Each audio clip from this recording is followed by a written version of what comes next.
अस्सलाम वालेकुम नाज़रीन कराम। इस वक्त आप देख सकते हैं मेरे पुराने वीलॉग्स के थंबनेल्स, जहां मैंने पाक फ़िज़ाइया की तारीफ़ की, पेशा वराना तारीफ़, और पिछले 3 साल से मुसलसल कर रहा हूं। और फिर उन्होंने साबित कर दिखाया। कौन सा? 6 और 7 मई की रात को, जब उन्होंने दुश्मन को धूल चटा दी। जी हाँ, ये फ़िल्म जो इस वक्त आप देख रहे हैं, ये पाक फ़िज़ाइया के DGPR यानी पब्लिक रिलेशंस ने तैयार की है, और इसके तमाम तर कॉपीराइट्स उनके पास हैं। मैं आपको सिर्फ इसलिए दिखा रहा हूँ ताकि मेरे व्यूअर्स भी इस वीडियो को देख लें। आप तस्वीर में देख सकते हैं इस खूबसूरत जहाज़ C-130 को, जो शिरकत करने के लिए गया royal international air tattoos competition 2025 में, और इसने वहाँ धूम मचा दी। पाक फ़िज़ाइया के सरबराह वहाँ मौजूद थे, और उनकी तकरीर इस वक्त कोट की जा रही है दुनिया भर में।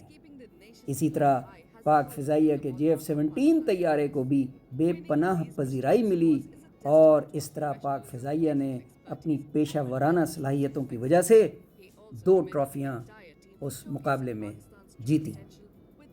जी हाँ, पाक फ़िज़ाइया, जैसे कि मैं पहले अर्ज़ कर चुका हूँ कि 2019 के ऑपरेशन स्विफ्ट टार्ट में शानदार कामयाबी के बाद से अपने आप को आइंदा मार्के के लिए तैयार कर रही थी, क्योंकि भारत के वज़ीर आज़म ने ये कह दिया था कि अगर हमारे पास राफ़ेल तैयारे होते तो आज शायद हमें पाक फ़िज़ाइया के आगे हज़ीमत न उठानी पड़ती।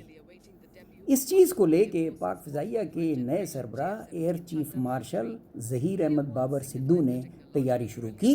मार्च 2021 में टेक ओवर करने के बाद 10 महीने के अंदर अंदर J-10C ले आए और उसको इंटीग्रेट कर दिया PL-15 के साथ, और जनाबे वाला भरपूर तैयारी के साथ मैदान में उतरे मई 6 और 7 की रात को। लेकिन मैं मई 5 को मेरा आर्टिकल छप गया था डेली टाइम्स इस्लामाबाद में, जिसका टाइटल ये था कि अंडरस्टैंडिंग PAF's विनिंग स्ट्रेटजी। यानी 3 साल में मैंने PAF को जितना स्टडी किया था, मैं बहुत कॉन्फिडेंट था कि आइंदा किसी भी मार्के में पाक फ़िज़ाइया भारतीय फ़िज़ाइया को धूल चटा देगी इंशाअल्लाह। मेरी असेसमेंट 6 और 7 की रात को सही निकली।